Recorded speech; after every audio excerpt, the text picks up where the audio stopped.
कहीं ना कहीं हम मनुष्य अपने मन से विचलित हो जाते हैं और अपने मन को अपने अंदर कंट्रोल नहीं कर पाते हैं और अपने मन को अपने काबू में नहीं रख पाते हैं। तो आइए जानते हैं गौतम बुद्ध की एक कहानी से कि हम अपने मन को कैसे कंट्रोल कर सकते हैं और मन को कैसे शांत रख सकते हैं। तो एक बार की बात है, एक व्यक्ति गौतम बुद्ध के पास आता है और उनसे पूछता है, बुद्ध अपने मन को कैसे मैं काबू कर सकता हूँ और उसे समझने का पहला चरण क्या होगा और हम कहाँ से शुरुआत कर सकते हैं कि हमारा मन हमारे बस में आ जाए।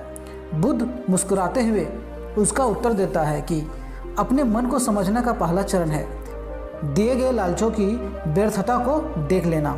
जिस इंसान ने अपने मन के द्वारा दिए गए लालचों की व्यर्थता को देख लिया, उसने इससे मुक्ति पाना शुरू हो कर दिया। और उसके बाद वह व्यक्ति बुद्ध से पूछता है कि हमारा मन जो लालच देता है उसकी व्यर्थता को कैसे देखा जा सकता है। बुद्ध कहते हैं अपने अनुभव से। मनुष्य जिस भी कार्य पे अति गलती करता है उससे उसे दुख मिलता है और यही दुख उसका अनुभव होता है और यही अनुभव उसके रूपांतरण का कारण बन सकता है। जिसने समझ लिया कि वास्तव में नशा करना केवल दुख देता है, उसने नशे से मुक्ति पाना शुरुआत कर देता है। और जिसने देख लिया कि ईर्ष्या केवल दुख को जलाती है और वास्तव में उसने ईर्ष्या से मुक्त पाना शुरू कर देता है। गौतम बुद्ध अपने शिष्यों को प्रवचन सुना रहे थे। वहाँ पर एक व्यक्ति रोज गौतम बुद्ध का प्रवचन सुनने आता था। बुद्ध अपने प्रवचन में लोभ, मोह, अहंकार, द्वेष आदि छोड़ने की बात किया करते थे। एक दिन वह व्यक्ति गौतम बुद्ध के पास आकर बोला, बुद्ध जी, मैं 1 महीने से आपका प्रवचन रोज सुन रहा हूँ, परंतु मुझ पर उसका कोई असर नहीं चल रहा है। क्या मुझसे कोई कमी है या उसका कोई और कारण है? तब बुद्ध ने उस व्यक्ति से पूछा, तुम कहाँ रहते हो? उस व्यक्ति ने उत्तर दिया, श्रावस्ती में। बुद्ध ने फिर पूछा, तुम श्रावस्ती अपने गांव कैसे जाते हो? उस व्यक्ति ने उत्तर दिया, कभी बैलगाड़ी से और कभी घोड़े से चला जाता हूँ। बुद्ध ने फिर उस व्यक्ति से प्रश्न किया, तुम्हें श्रावस्ती पहुँचने में कितना समय लगता है? तब उसने समय का हिसाब लगाकर लगभग में उत्तर दिया। तब बुद्ध ने उस व्यक्ति से पूछा, अब यहाँ बैठो, क्या तुम श्रावस्ती पहुँच सकते हो? वह व्यक्ति बहुत ही आश्चर्य हुआ कि आप यहाँ बैठने के लिए बोल रहे हो, तो मैं श्रावस्ती कैसे पहुँच सकता हूँ? इसके लिए मुझे चलना पड़ेगा या फिर किसी वाहन का सहायता लेना पड़ेगा? बुद्ध ने कहा, तुम बिल्कुल सही कह रहे हो कि व्यक्ति चलकर ही अपना मंजिल तक पहुँच सकता है। उसी तरह जो बातें तुमने मेरे से सुना है, पहले उसे अपने जीवन में उतारने का कोशिश करो और उन बातों का अनुसरण करना पड़ता है और उनके अनुसार अपने जीवन में, अपने आचरणों में उसे उतारना पड़ता है। बुद्ध की यह बात सुनकर व्यक्ति ने कहा, अब मैं अपनी भूल समझ गया हूँ। आपने जो मार्ग बताया है उसी पर आज से चलूँगा। बुद्ध ने उस व्यक्ति का आशीर्वाद दिया और कहा कि उन विचारों पे चलो, तुम्हारे जीवन में लोभ, मोह, माया, अहंकार, द्वेष सारे छूट जाएंगे। तो इस कहानी का जो सारांश निकल के आता है, ज्ञान कोई भी हो वह तभी सार्थक होती है जब उसका व्यवहारिक रूप से जीवन में उतारा जाता है। केवल प्रवचन सुनने से या उसका अध्ययन करने से कुछ प्राप्ति नहीं हो सकती है। एक दिन एक सेठ को अपनी संपत्ति का मूल्य निर्धारण करने की इच्छा हुई। लेखा अधिकारी को तुरंत बुलाकर सेठ ने आदेश दिया कि मेरी संपूर्ण संपत्ति का हिसाब किताब लगाकर मुझे बताए। लेखा अधिकारी ने पूरा हिसाब लगाया और बेरा दिखाते हुए सेठ से बोला, सेठ जी, आपके पास तो इतनी संपत्ति है कि आपकी 7 पीढ़ी बिना कुछ किए आनंद से जी सकेगा। यह बात सुनकर सेठ थोड़ा चिंतित हो गए और सोचने लगे, तो मेरी 8वीं पीढ़ी भूखे मर जाएगी। वह रात दिन चिंता में रहने लगा और यह देखकर उसकी पत्नी सेठाइन ने सेठ को गौतम बुद्ध के पास भेजा। सेठ पत्नी का बात को समझते हुए गौतम बुद्ध से मिलने और अपनी समस्या का निदान पाने बुद्ध के आश्रम पहुँचे और सेठ अपनी सारी समस्या को गौतम बुद्ध के पास रखे। तब गौतम बुद्ध बोले, इसका हल तो बड़ा आसान है।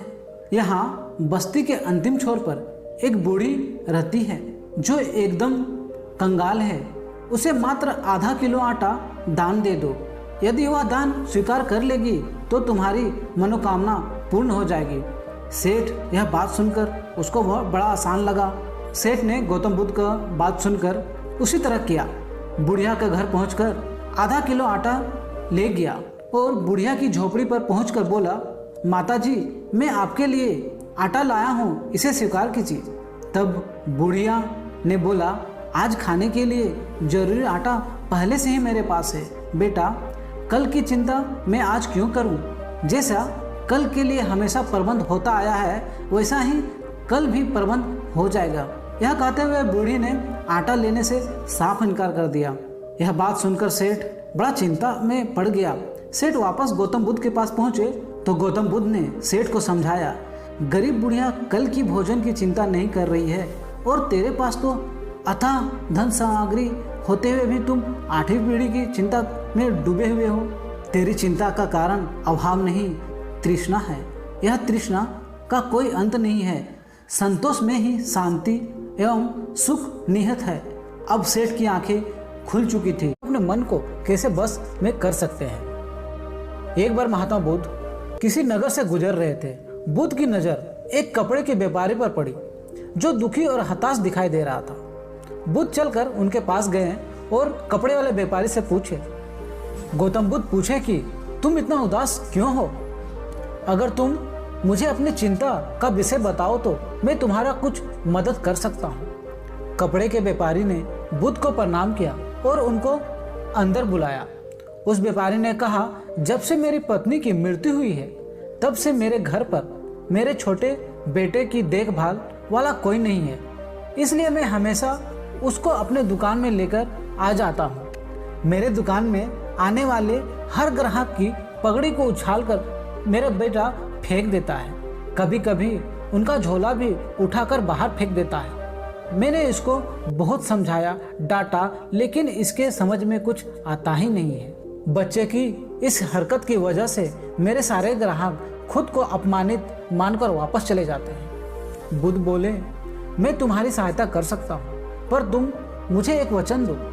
मैं जो भी करूँगा तुम उसमें दखल अंदाजी नहीं करोगे, ना ही कोई प्रश्न करोगे। व्यापारी ने बुद्ध को वचन देता है। अगले दिन गौतम बुद्ध व्यापारी के पास पगड़ी पहनकर आए हैं और एक ग्राहक की भांति आकर बैठ गए। व्यापारी का बेटा आया और बुद्ध की पगड़ी उछाल दिया। महात्मा बुद्ध मुस्कुराए और कहा, बहुत अच्छा, जाओ उस पगड़ी को वापस लेकर आओ। वह बच्चा दौड़कर गया और पगड़ी लेकर बुद्ध को दे दिया। अगले दिन बुद्ध एक कुल्हाड़ी और एक लकड़ी लेकर आया। फिर उस लड़के ने फिर से उस पगड़ी को उछाल दी। बुद्ध ने उस लड़के को कुल्हाड़ी और लकड़ी दे दी और कहा, जाओ इस लकड़ी को काटो। व्यापारी को थोड़ा सा डर लग रहा था कि कहीं उसके लड़के को चोट नहीं आ जाए, लेकिन उसका अपना वचन का ध्यान था। 7 दिन तक महात्मा बुद्ध कोई ना कोई नया काम लेकर आते और उस लड़के से करवाते। शीघ्र ही वह लड़का भूल गया कि उसको किसकी पगड़ी उछालनी है। व्यापारी बहुत खुश हुआ और गौतम बुद्ध को धन्यवाद दिया। मुझे पता है कि इस कहानी और मन के बस में कोई संबंध नहीं है, लेकिन पहले आप इस तर्क को समझ लीजिए। अगर हम अपने मन को अपने हिसाब से काम करवाएंगे तो मन अपने आप हिसाब में काम करेगा और हमारा मन बस में हो सकता है। यदि मन को हम अपने अनुसार चलाएं तो हमारा मन हमारे बस में होगा और जिस काम को हम करना चाहते हैं वह काम भी परिपूर्ण होगा और सही तरीके से आप उस काम को मन लगा के कर सकते हैं। तो इस ज्ञान आपको एक बच्चा दे या कोई बुजुर्ग, ज्ञान जहाँ से मिलता है आपको लेना चाहिए। उसी प्रकार एक भिक्षु ने एक राजा को ज्ञान दिया। एक राजा हमेशा उदास रहता था। लाखों कोशिश करने के बावजूद भी उनके मन में शांति नहीं मिलती थी। एक बार उसके नगर में एक बौद्ध भिक्षु आया। भिक्षु के ज्ञानपूर्ण उपदेश से राजा बहुत प्रभावित हुआ। उसने भिक्षु से पूछा, मैं राजा हूँ, मेरे पास सब कुछ है, किंतु फिर भी मेरे मन में हमेशा शांति नहीं रहती है, मुझे क्या करना चाहिए? भिक्षु बोला, आप अकेले में बैठकर चिंतन करें। भिक्षु का बात सुनकर राजा ने अगले ही सुबह से अपने कक्ष में आसन में बैठकर चिंतन करने लगे। उसी समय उसके महल का एक कर्मचारी सफाई के लिए राजा के पास आया। राजा उससे बात करने लगा। कर्मचारी ने राजा से उसकी परेशानियां पूछी, जिन्हें सुनकर उसका दिल भर आया। इसके बाद राजा हर कर्मचारी के कष्ट एवं दुख जानने लगा और सभी की परिस्थितियों को सुनने के बाद राजा ने निष्कर्ष निकाला कि वेतन कम होने से सभी आर्थिक रूप से त्रस्त हैं। राजा ने तत्काल उनके वेतन में वृद्धि की, जिससे वे सभी खुश हो गए और उन्होंने राजा के प्रति आभार व्यक्त किया। अगले दिन जब राजा की भिक्षु से भेंट हुई तो उसने पूछा, राजन, आपको कुछ शांति प्राप्ति हुआ? आपको कुछ शांति प्राप्त हुई? राजा बोला, मुझे पूर्ण रूप से शांति नहीं मिल पाई है, किंतु जब से मैंने मनुष्य के दुखों के स्वरूप को जाना है, अशांति थोड़ी थोड़ी जाती नजर आ रही है। तब भिक्षु ने समझाया, राजन, आपने शांति के मार्ग को खोज लिया है, बस उसी पर आगे बढ़ते जाएं। भिक्षु कहते हैं, एक राजा तभी प्रसन्न रह सकता है जब उसकी प्रजा सुखी हो। इस कहानी का सारांश यह है कि मन की शांति स्वयं से इस कहानी का सारांश यह है कि मन की शांति स्वयं के सुख से अधिक दूसरों के दुख हरकर उन्हें सुख बनाने से मिलती है। इसीलिए जितना संभव हो सके दूसरे की सहायता करें। एक समय की बात है, गौतम बुद्ध को शहर के एक व्यापारी ने अपने घर में भोजन के लिए आमंत्रित किया था। बुद्ध जब उसके घर पहुंचे तो व्यापारी के पड़ोसी के बहुत से लोग बुद्ध से भेंट करने के लिए वहां पहुंचे। उन लोगों में से एक उनके बीच चोर भी आ गया था और महात्मा बुद्ध को देखते ही पूछा, स्वामी जी, क्या मैं आपके पैर धो सकता हूँ? महात्मा बुद्ध अनुमति देते हैं उससे पहले ही वह उनके पैर धोने लगा। उस चोर के नगर में बहुत ही चर्चे थे। नगरवासी से पापी के दृष्टि देखते थे।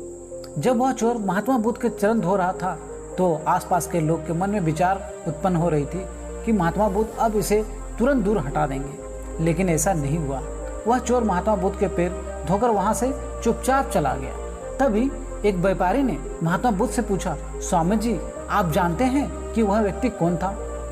महात्मा बुद्ध ने कहा, नहीं, मैं नहीं जानता हूँ वह व्यक्ति कौन था, लेकिन जो भी था उसके मन में बहुत श्रद्धा थी। फिर व्यापारी कहने लगा, वह व्यक्ति एक चोर था। उस व्यक्ति से नगर के सभी लोग घृणा करते हैं और मैं भी करता हूँ, क्योंकि वह इस नगर का बदनाम चोर है। वह लोगों के ईमानदार से कमाए हुए धन को चुरा लेता है। तब महात्मा बुद्ध ने वहां आए सभी लोगों और उस व्यापारी से एक सवाल किया। महात्मा बुद्ध ने पूछा, एक साहूकार से तुमने 100 रुपया और तुम्हारे मित्र ने 50 रुपये कर्ज लिया है, लेकिन साहूकार ने तुम दोनों को कर्ज माफ कर दिया क्योंकि तुम दोनों के साहूकार का कर्ज चुकाने के लिए असमर्थ हो। यह देख वहाँ तीसरा खड़ा व्यक्ति दोनों में से किसे अच्छा कहेगा, साहूकार को या उस कर्जदार को जिन्होंने साहूकार से कर्ज लिया था? व्यापारी ने कहा, स्वामी जी, निश्चित तौर पर वह साहूकार को अच्छा व्यक्ति कहेंगे जिसने दोनों का कर्ज माफ कर दिया था। महात्मा बुद्ध ने कहा, जैसे आपने उस साहूकार को अच्छा कहा, ठीक उसी प्रकार यदि आप लोग उस व्यक्ति को चोर कहने के अलावे उसे अच्छा व्यक्ति कहते तो जरूर वह अच्छा करता। महात्मा बुद्ध ने अपनी बात को आगे बढ़ाते हुए कहा, अगर आप सभी लोग उस चोर से घृणा करने के वजह उसे सही राह दिखाने में सहायता करते तो शायद वह आज आपकी तरह एक सभ्य पुरुष रहता, लेकिन आप सभी ने केवल उसकी बुराइयां ही नजर आई। आप में से किसी ने कभी भी उसको सही राह दिखाने की कोशिश नहीं की गई। अगर आप सभी लोग मिलकर अपनी ही तरह उसे कामकाज करना सिखाते तो शायद आप लोगों की वजह से उसका जीवन बदल सकता था। इस संसार में मृत्यु एक यूनिवर्सल ट्रूथ है, फिर भी हम मनुष्य मृत्यु के नाम से ही हमारे मन में डर उत्पन्न हो जाती है और हम मृत्यु के नाम से ही अपने आप को दूर भगाने लगते हैं। कि राह बहुत मुश्किल है। तुम लोगों के अच्छे बातें बताने जाओगे और लोग तुम पे नाराज हो जाएंगे। हो सकता है कि तुम्हें लोग अपशब्द भी कह दे। इस पर पूर्ण ने कहा, कोई बात नहीं महात्मा, मैं यह सोचकर उनकी बातों पर ध्यान नहीं दूंगा कि उन्होंने मुझे अपशब्द की या कहीं मेरे को पिटाई तो नहीं की। बुद्ध बोले, हो सकता है कि कुछ लोग हाथ उठा दे। पूर्ण ने कहा, तब मैं यह सोचकर उन्हें क्षमा कर दूंगा कि उन्होंने मुझे प्रहार तो नहीं किया। बुद्ध बोले, हे पूर्ण, हो सकता है कि कुछ लोग तुम पर शस्त्र का उपयोग भी करें। पूर्ण ने उत्तर दिया, तब तो मैं यह सोचकर उनके प्रति कोई प्रतिक्रिया की भावना ही नहीं रखूंगा कि उन्होंने मुझे मारा, पर जान से तो नहीं मार डालेंगे, मुझे जीवित तो छोड़ेंगे ना। बुद्ध ने कहा, और यदि तुम्हारा प्राण ही ले लिए तब? इस बात को सुनकर पूर्ण का मन थोड़ा सा उदास हुआ और उन्होंने अपना सिर झुका लिया और कहा, तब मैं उनका आभारी रहूंगा कि उन्होंने धर्म के मार्ग पर मेरे प्राणों का उत्सर्ग करने में मेरी सहायता की। मैं उनके प्रति कृतज्ञ रहूंगा। तब बुद्ध ने आंखें खोली और आशीर्वाद देकर अनुमति दी तथा पूर्ण से कहा, अब तुम धर्म प्रचार के लिए पात्र हो। जो किसी में कोई भी द्वेष न हो वह सच्चा में धर्म प्रचारक होता है। अच्छाई के मार्ग पर चलना बहुत मुश्किल काम है। जो इस राह पर चलता है उसके मार्ग में अनेक बाधाएं आती हैं, लेकिन जो व्यक्ति किसी में दोष ना देखे वही बाधाओं को सहजता से पार कर अपने लक्ष्य को पूरा कर पाता है। इन्हीं बातों के साथ गौतम बुद्ध ने अपने शिष्य पूर्ण को समझाया और उसे आशीर्वाद दिया कि तुम अब धर्म प्रचार के लिए जा सकते हो। गौतम बुद्ध ने जान लिया कि पुत्र वियोग में शोकमग्न इस स्त्री को समझाना बहुत ही कठिन है। उन्होंने कहा, ठीक है, मैं तेरे पुत्र को प्रभु से जीवित करने का प्रार्थना करूंगा, मगर तू इसके लिए किसी के घर से राई लेकर आ। लेकिन इस बात का ध्यान रखना कि जिस घर से तू राई लेकर आई उस घर में कभी किसी का मृत्यु नहीं हुई हो। स्त्री के मन में आशा का संचार हुआ। उसने सोचा कि राई तो आसानी से प्राप्त हो जाएगी, लेकिन वह जिस घर में जाती वहाँ यही जवाब मिलता कि उसके घर में किसी न किसी के मृत्यु अवश्य हुई है। वह बेचारी थक गई, लेकिन किसी भी घर से राय नहीं मिली। उसे इस बात का समझ आ रही थी कि मृत्यु अटल है और उसका सामना किसी न किसी दिन हर किसी को करना पड़ता है। वह स्त्री थक हार कर महात्मा बुद्ध के पास लौटी और उसने बताया कि उसे कोई ऐसा घर नहीं मिला जहाँ किसी की मृत्यु नहीं हुआ। तब महात्मा बुद्ध ने कहा, यही संसार की सच्चाई है। तुम यदि राई लाने के टाइम जब तुम किसी के घर गई तो सभी ने बोला कि मेरे घर में मृत्यु हुई है। तो मृत्यु परम सत्य है और इसको झुटलाया नहीं जा सकता है। तो यह विधि का विधान है और इस मृत्यु को सभी को मानना पड़ता है। तो इस कहानी के साथ मैं लेता हूँ विदा। यदि वीडियो अच्छा लगा तो लाइक कर देना, शेयर कर देना और चैनल पर यदि नए हो तो चैनल को सब्सक्राइब कर लेना। धन्यवाद।